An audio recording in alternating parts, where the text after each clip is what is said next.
Good evening, everyone. I'm Lissy Bastian. It's great having you back with us. Opposition leader Philip Davis supporting the Bahamas National Commission on Marijuana, who in a preliminary unofficial report has made some recommendations based on its finding. Our Sharika Johnson has more in this report. The report has not been officially released. In fact, it is still under review. But the Bahamas National Commission on Marijuana in a preliminary report has made recommendations that the government legalize medicinal marijuana and decriminalize the possession of the drug to an extent. Well, the opposition leader is in full support, although he fears for the country's youth, whom he says may become negatively impacted. The burden of the consequential burden of decriminalizing marijuana is going to be carried by our inner city youths. There has to be a responsible approach to the decriminalization. We have to understand and appreciate that each and every one of us, our metabolism, insofar as what we ingest in our system, will react. Each of us will have different reaction to it. In the preliminary report, the Commission on Marijuana recommends the legalization of medicinal marijuana and the decriminalization of the possession of up to 1 ounce of the substance without prosecution. Published in a local daily, the report also states the allowable 1 ounce of marijuana may be subject to increase after a review of implementation.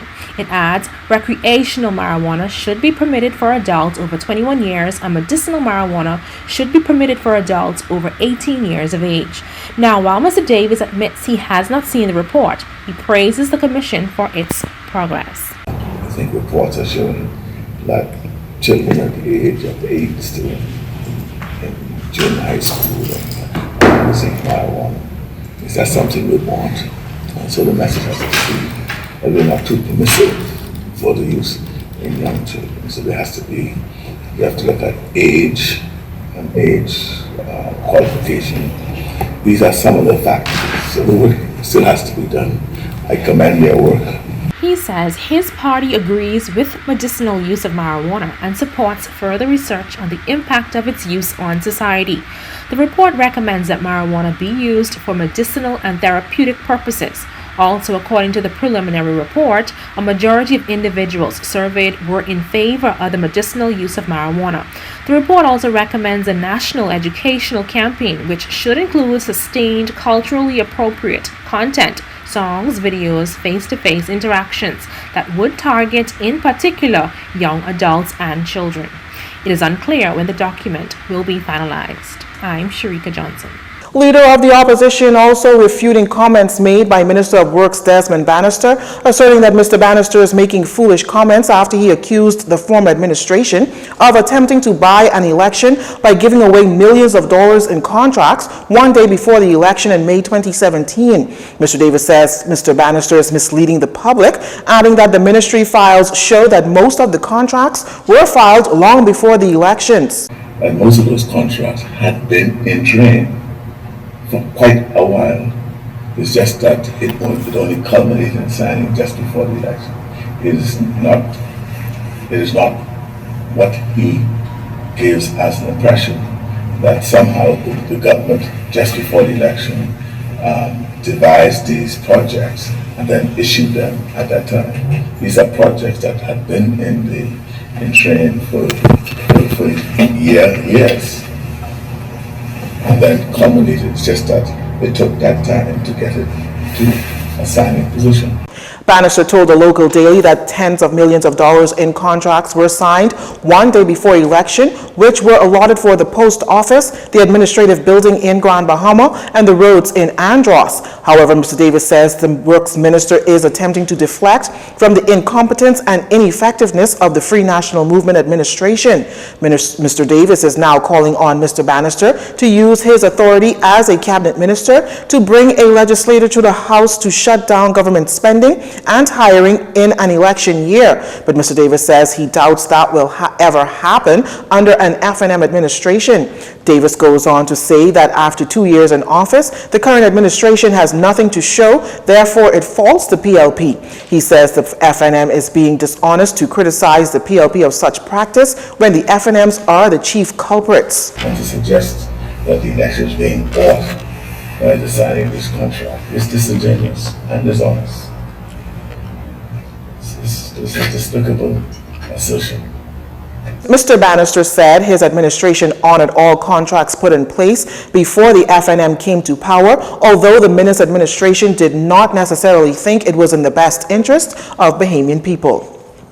Angleston Member of Parliament Glenys Hannah Martin says the discrimination by the government over which public service employees should get the $1,400 lump sum payment has created grief and a bad feeling, remarking that it has caused offense and pain. Commenting on the recent pay to public servants this month, Mrs. Hannah Martin urged the government to provide all public service employees with the lump sum payment. Recently, Minister of National Insurance and Public Service Brenzel Rowe explained that not all public service employees will receive the lump sum payment.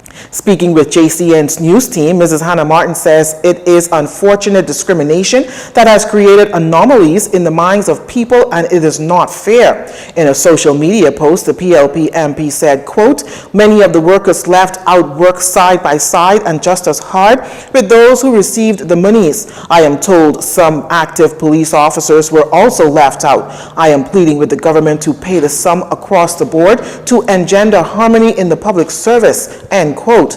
Mrs. Hannah Martin further suggested the government should have considered the proposal the Bahamas Public Services Union members agreed to. The Minister of Public Service said the $1,400 lump sum payments would be paid to members of the BPSU, teachers, permanent employees with a weekly salary, law enforcement officers, and the Public Hospitals Authority staff, including doctors and nurses, with the exception of consultant doctors.